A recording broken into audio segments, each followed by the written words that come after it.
한 주 잘 지내셨습니까? 여러분 기도 많이 해주셔서 저 목회 계획 잘 짜고 왔습니다.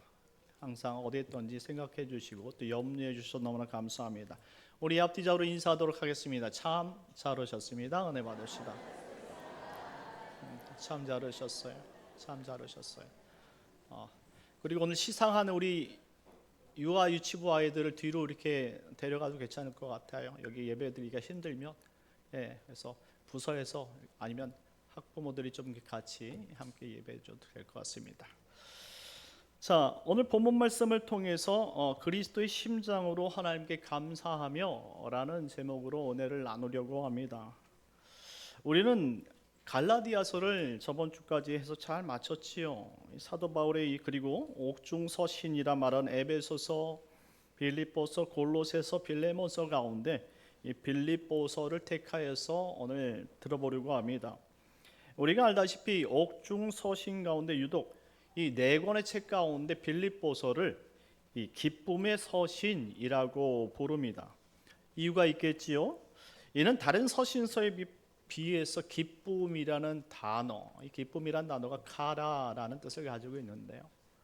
5번 기록이 되어 있습니다. 그런데 다른 서신서를 찾아보니까 이 기쁨이란 단어가 4번, 3번 이렇게 비슷하게 기록이 되어 있더라고요. 그렇다면 왜 유독 이 빌립보서를 기쁨의 서신이라고 부르는 것인가 라고 우리는 생각해 볼 필요가 있습니다. 이 빌립보서 안에는 이 기쁨의 본동사 기쁘다라는 동사 이 카이로라는 단어가 11회가 기록이 되어 있는데 특별히 이 한 문장 안에 기쁘고 기쁘다라는 이 중첩되어진 강조 문구가 4문구가 기록이 되어 있습니다. 한마디로 이와 같이 자신이 기쁘다는 사실을 강조한 문구가 겹쳐서 나오는 문구가 4문구가 있는 것은 이 빌립보서가 독보적이라는 말이에요. 이 밖에도 유도키아, 이 즐거움, 그 행복함 이런 표현을 쓰는 단어들이 이 빌립보 안에는 다수가 기록되어 있으므로 사도 바울의 진정한 기쁨이 무엇인지를 잘 녹여 있다라고 표현할 수 있어요. 그래서 빌립보서를 유독 기쁨의 서신이라고 말합니다. 현실적으로 생각해 본다면 사도 바울이 지금 로마에 수감된 죄수입니다. 그런데 이와 같이 누구에게 기쁘다, 감사하다, 자신의 형편을 초월해서 기쁘다라고 고백할 수 있다라는 것은 오히려 빌립보 교인들을 격려한 서신처럼 보이게 된다라는 말이에요.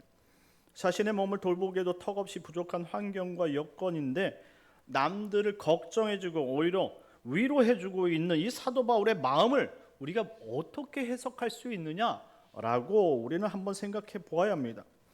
한마디로 지금 이 땅에 오셔서 예수님께서 우리를 위해 십자가를 지시면서 사랑한다 라고 표현한 이 역설처럼 오늘 사도 바울 역시 이 빌립보 교회를 위해서 지금 이 옥고에 있으면서 그 표현이 나 힘들다, 나 어렵다 이것이 아니라 오히려 너희를 생각할 때마다 너무나 기쁘고 복되다 라고 이야기하는 것은 사랑의 역설이 담겨 있다라는 것입니다. 이와 같이 사랑의 역설을 담을 수 있는 것은 사랑의 힘이 그들에게 주어진 힘이 너무나 크다라는 사실을 강조하고 있는 거예요. 한마디로 예수님의 성숙한 모습이 사도 바울을 통해서 나타나고 있다 이 말입니다. 이런 거룩한 성품을 우리 목포 영락교회 성도들이 보고 배우기를 예수님의 이름으로 축원합니다. 1절 2절 말씀입니다. 다 같이 읽겠습니다. 시작. 그리스도 예수의 종 바울과 디모데는 그리스도 예수 안에서 빌립보에 사는 모든 성도와 또한 감독들과 집사들에게 편지하노니 하나님 우리 아버지와 주 예수 그리스도로부터 은혜와 평강이 너희에게 있을지어다. 아멘. 은혜와 평강이 너희에게 있을지어다. 사도 바울의 모든 서신서에는 이와 같은 은혜와 평강이란 문구가 담겨 있다는 것을 혹시 아십니까? 왜 사도 바울은 각 서신서마다 은혜와 평강이란 문안 인사를 집어넣었을까요?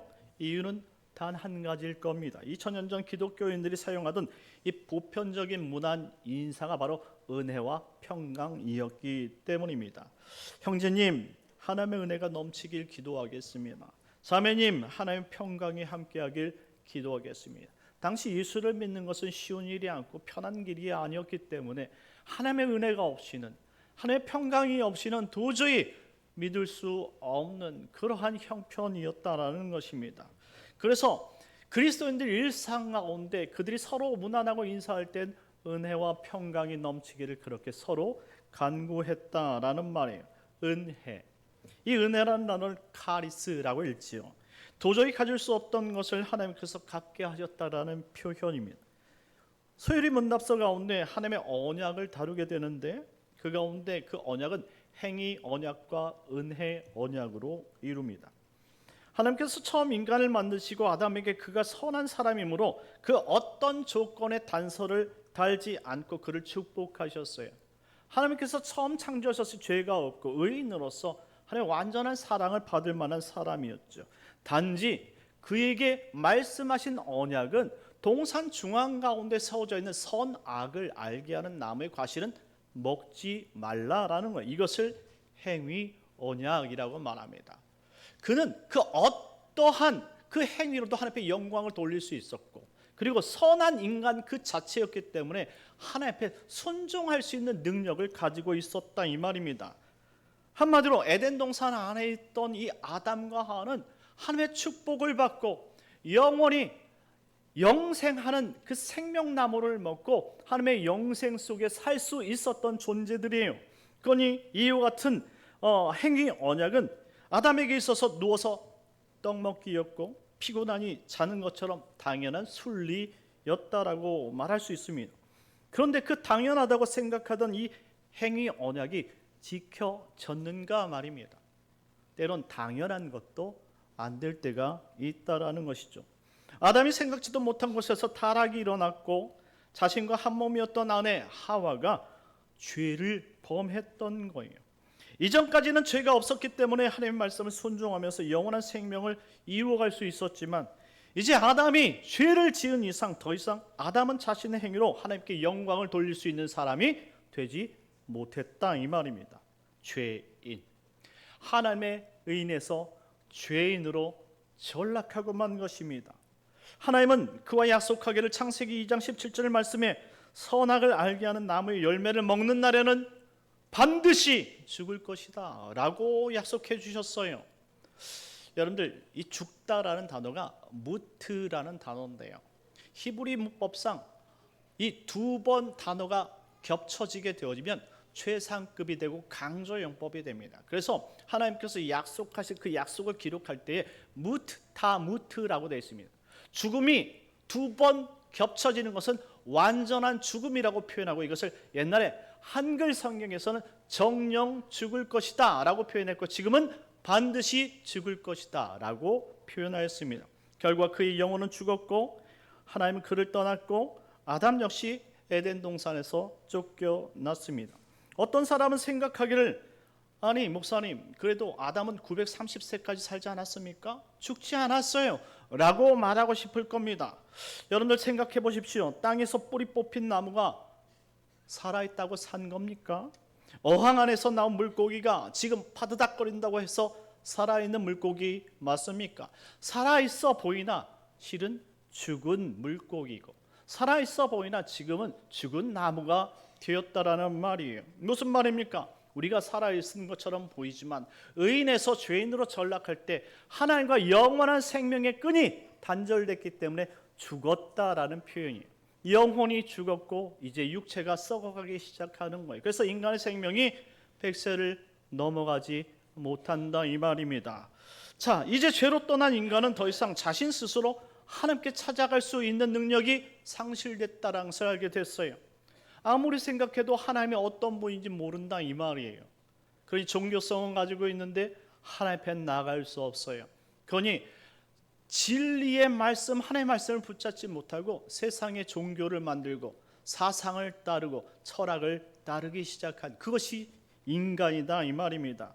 자, 이제 행위 언약이 깨졌기 때문에 우리 인간은 하나님 앞에 자신의 능력으로 도달할 수 있는 사람은 존재하지 않는다라는 거예요. 그렇다면 하나님께서 자신의 형상으로 지은 인류 모두를 심판하시고 이 지구를 멸망시키는 것이 하나님의 그러면 뜻이었느냐라고 다시 질문할 수 있습니다. 진짜 이 지구를 멸망시키는 것이 하나님의 섭리입니까? 그렇지 않습니다. 하나님은 완전하신 하나님. 그렇기 때문에 이와 같은 부족함의 인간을 하나님께서 사랑하시고 있다는 사실을 깨닫게 하기 위해서 아담과 범죄하고 에덴 동산에서 쫓겨나기 전에 창세기 이 3장 말씀에 보면 짐승의 생명을 취했고 그 생명을 취한 짐승의 껍데기 가죽을 사람에 입혀주면서 이제 하나님의 그리스도의 언약을 피의 언약을 꽉 붙들고 살 수 있도록 복음을 주셨다는 거예요. 그래서 창세기 3장 15절 말씀에 최초의 원시 복음을 주시며 인간을 구원하시겠다는 메시아의 약속을 허락하신 것입니다. 이제 더 이상 인간으로서는 꿈꿀 수 없었고 바랄 수 없는 영원한 생명의 일을 하나님께서 친히 사랑하는 인간에게 약속하셨고 그 약속을 이루시기 위해 결과적으로 예수님을 2000년 전에 이 땅에 사람의 옷을 입혀서 이곳에 보내셨죠. 그리고 사랑하는 백성들을 위해서 십자가에 달려 대속하게 하셨고 그 결과 예수 안에서 죽는 모든 형제여 자매들은 예수 그리스도께서 흘리신 그 피와 그 생명의 대가로 영원한 생명을 얻게 된 줄 믿으시기 바랍니다. 이게 복음이고 이것이 바로 은혜라는 사실이에요. 그렇습니다. 인류가 바랄 수 없는 가운데 하나님께서 친히 자신이 약속했던 그 약속을 성취하신 그 복음의 사건을 깨닫는 것, 이것이 은혜라는 말입니다. 그리고 평강이 있을지어다 라고 말씀하고 있습니다. 평강이라는 단어 에이레는 하나님께서 만드신 우리 사이에 생긴 화목을 뜻하는 이 상태와 관계적인 단어예요. 하나님이 이 땅에 우리에게 예수님을 보내시고 은혜 받은 하나님의 백성들이 하나님의 은혜가 무엇인지 이제 깨닫도록 허락하셨어요. 그러니 수많은 백성들이 있지만 그들 가운데 누군가는 예수를 구주로 믿고 교회에 나와 등록하고 예배를 드린다 이 말입니다. 그것이 은혜라는 사실을 알게 된 거예요. 이제 주님 없이는 살 수가 없어요.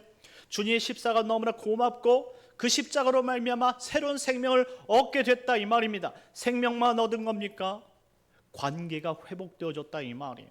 예수를 믿음으로 말미암아 그 안에 깨어졌던 정말로 이 죄인과 그리고 하나님과의 이 심판 관계에서 이 하나님과 이 의인의 백성의 관계로서 회복되어진 역사가 있게 됐다 이 말입니다. 그때부터 하나님께서 친히 개입하시고 심판받을 인간에게 평강으로 다스려 주신 줄 믿으시기 바랍니다. 이게 평강이에요. 하나님께서 은혜 받은 인간에게 이처럼 회복의 신분을 허락하시고 또한 상태 또한 평강으로 다스려 주신다는 말씀입니다. 그러니 이렇게 도저히 말도 안 되는 관계를 하나님께서 이루신 이 모든 일들을 우리가 기억하는 그러한 문안 인사로서 은혜와 평강이란 단어를 사용하는 것입니다. 그러니 하나님 아버지와 그리스도께서 행하신 이와 같은 은혜 안에서 서로에게 문안할 때 이 천년전의 그리스도인들은 은혜와 평강이 당신에게 있기를 예수님의 이름으로 축복합니다 라고 빌었던 것입니다.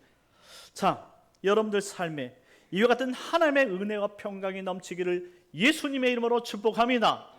3절 말씀 다 같이 읽겠습니다. 3절입니다. 시작. 내가 너희를 생각할 때마다 나의 하나님께 감사하며. 아멘. 내가 너희를 생각할 때마다는 문장을 이 영어 성경인 NASB의 번역본을 살펴보게 되어지면 너희에 관한 나의 모든 기억들이란 의미로 바뀌어집니다.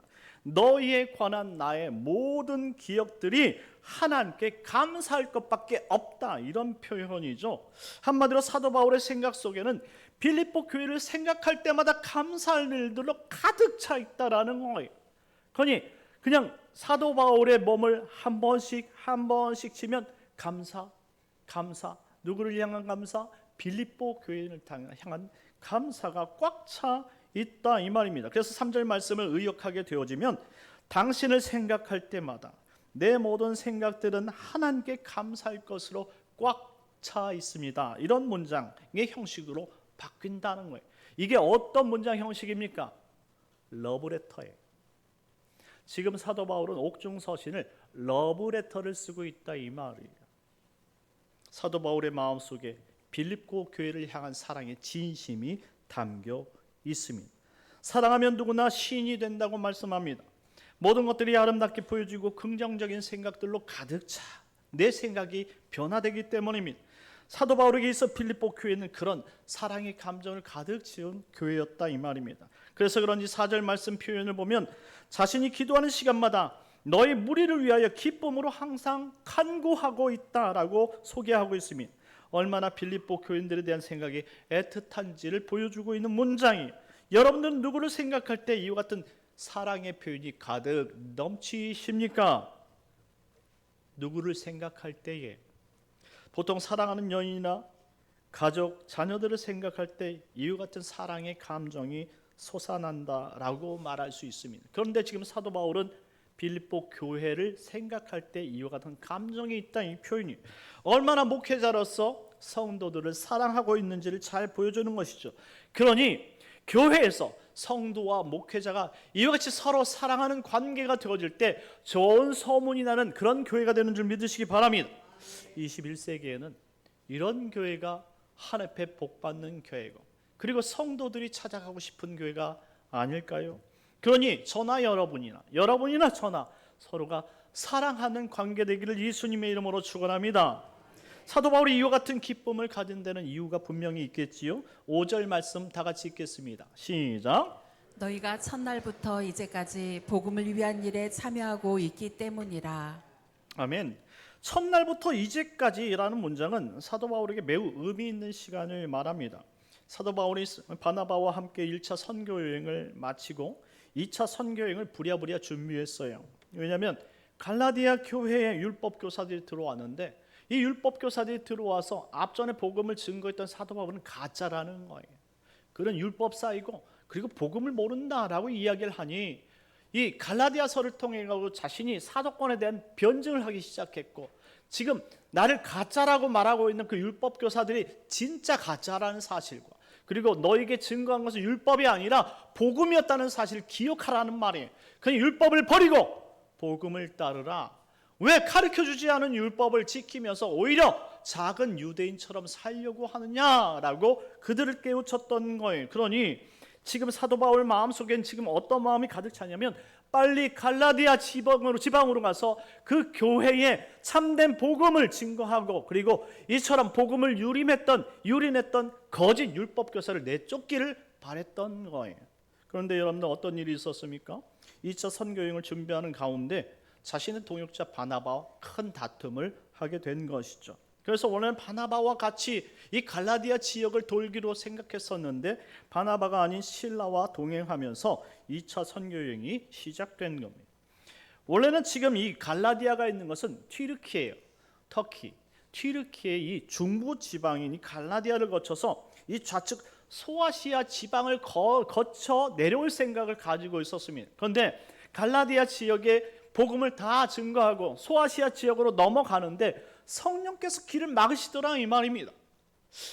하나님께서 복음을 증거하는데도 길을 막으실 수 있구나라는 거예요. 하나님의 영역이라는 것이 있어요. 복음 전도자라고 해서 아무 곳에 가서 다 복음을 증거하는 것은 아니란 말이에요. 허락하신 곳에 가서 복음을 증거하는 것이 그것이 복음 전도자의 사명인 것이죠.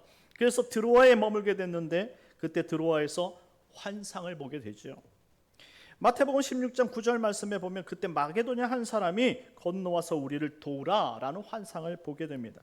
그때 순종하여 바울과 실라가 처음 유럽 땅에 이 발을 디뎠는데 그것이 바로 이 유럽의 관문, 마게도냐의 관문 빌립보였던 거예요. 그때 처음 전도한 식구들이 지금 유럽을 복음하는 전초기지가 되었고 그 성도들이 마지막 지금 사도 바울이 감옥에 갇혀서 지금 죽을 동 살 동 죽음을 기다리고 있는 그 순간까지도 후원하는 후원자가 되었다라는 사실입니다. 이런 빌립보 성도들을 생각할 때 어느 누가 감사하지 않을 목회자가 있겠느냐 이 말이에요. 한결같이 자신에게 관심을 가져주고 돕는 사람들을 마다하는 사람들이 없다 이 말입니다. 사도 바울은 그런 그들이 어찌나 사랑스러운지 축복할 수밖에 없어서 오늘 빌립보서 1장을 기록하면서 마치 러브레터 형식으로 사랑한다라고 고백하고 있는 거예요. 자, 6절 7절 말씀 다 같이 읽겠습니다. 6절 7절 시작. 너희 안에서 착한 일을 시작하신 이가 그리스도 예수의 날까지 이루실 줄을 우리는 확신하노라.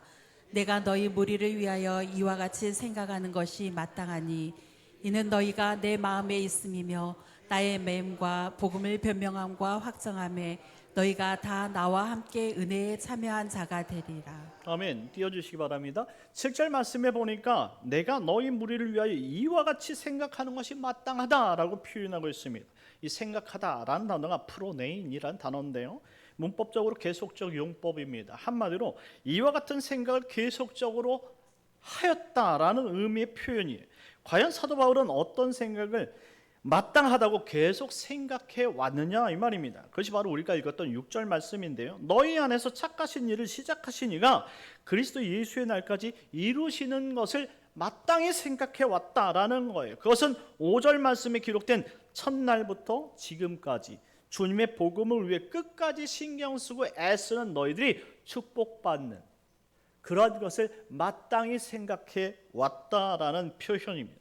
이와 같은 표현으로 보아서 목회자는 자신이 사랑하는 성도들이 끝까지 잘 되기를 바란다라는 것을 알 수 있지요. 제 마음은요, 과거 사도 바울의 마음을 전혀, 솔직히 말해서 사도 바울도 이와 같은 마음을 가졌겠지요. 성도들이 예수 안에서 잘 되기를 바라는 거예요.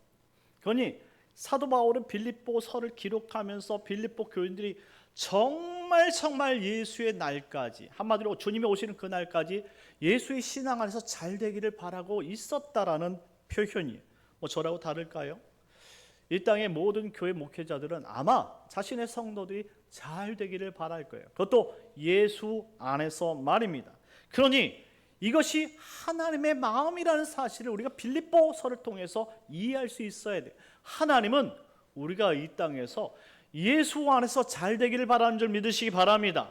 예수 안에서 잘 돼야 되는 거예요. 내 생각대로 되는 것이 아니에요. 예수 안에서 여러분들이 하나님의 방법대로 잘 되는 것, 그것이 하나님의 섭리인 줄 믿으시기 바랍니다. 8절 말씀 읽겠습니다. 8절이면 시작. 내가 예수 그리스도의 심장으로 너희 무리를 얼마나 사모하는지 하나님이 내 증인이시니라. 아멘. 오늘 이 8절 말씀이 메인 센텐스예요. 그리스도의 심장으로라는 표현은 사도 바울의 심정이 무엇인지를 정확하게 표현하는 내용이다, 글이다라고 말해줄 수 있습니다. 여러분들이 사랑하는 사람에게 러브레터를 기록할 때에 여러분의 진한 이 감동의 사랑을 문자로 전해야 된다고, 기록해야 된다면 무엇이라고 표현하겠습니까? 뭐라고 표현해야 돼요? 이것이 그 표현이에요. 뭐라고 되어 있습니까? 내 심장을 꺼내 보여주고 싶어. 내가 너희를 얼마나 사랑하는지, 내가 당신을 얼마나 사랑하는지 내 심장을 보여줄까? 이런 표현인 거예요. 얼마나 확신의 차이냐 이 말입니다. 이 심장이란 단어가 스플랑크라는 단어인데요, 심장, 간, 이처럼 사람 안에 담긴 깊은 내장을 표시하는 단어들이 대부분 사람의 감정을 담고 있는 마음으로 사용이 되어지는데요, 우리 심장이 사람 속에 감춰져 뛰는지 알 수 없지만 사랑하는 사람 앞에 서게 되어지면 감정으로 인해서 심장이 두근 두근, 이것이 두근 두근 두근 두근 두근 이렇게 바뀐다 이 말이에요. 마치 내 안에서 막 심장이 막 박동하여서 마치 너무나 막 요동치고 있지만 그것을 사람이 들을 수 있을까요? 듣지 못합니다. 그런데 표정으로 아는 것이죠. 심장이 막 뛰고 박동하고 사랑하는 사람 앞에서 감정이 막 몰입이 되어지면 사랑하는 사람은 그 감정을 읽을 수 있다 이 말이에요.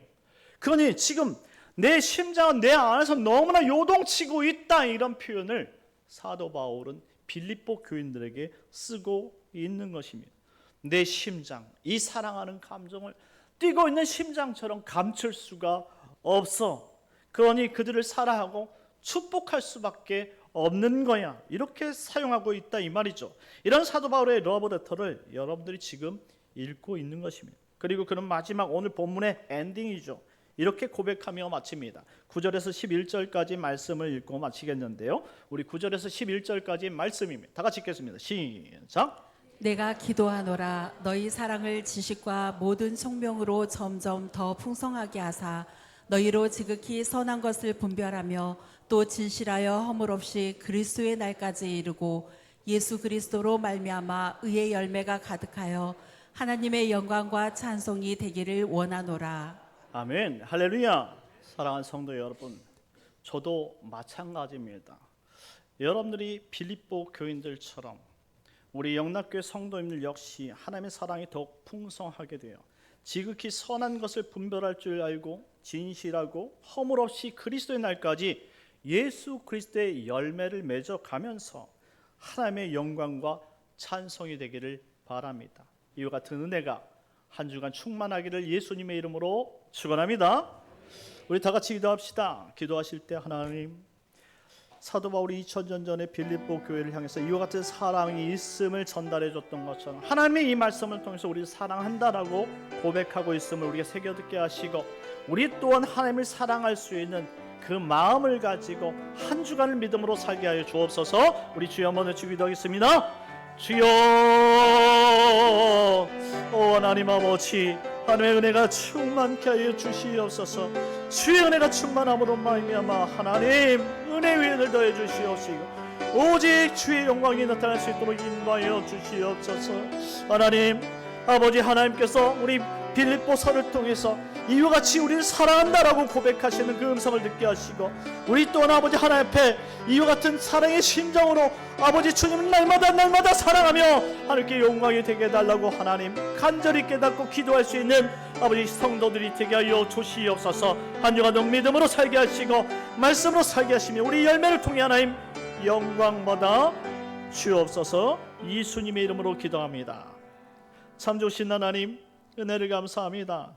오늘 그리스도의 사랑을 하나님 빌립보서를 통해서 하나님 보여주셨사오니 하나님 이와 같은 우리가 사랑을 받고 또한 우리 또한 하나님을 이와 같은 사랑으로 사랑할 수 있도록 은혜 내려 주시옵소서. 하나님 이제 11월 달도 한 주간밖에 남지 않았습니다. 하나님 다 마무리되기 전까지 그리스도의 사랑을 깨닫고 열매 맺는 복된 성도들이 되어 하나님께 찬송과 기쁨이 되게 하여 주옵소서. 예수님의 이름으로 기도드리옵나이다. 아멘. 다 같이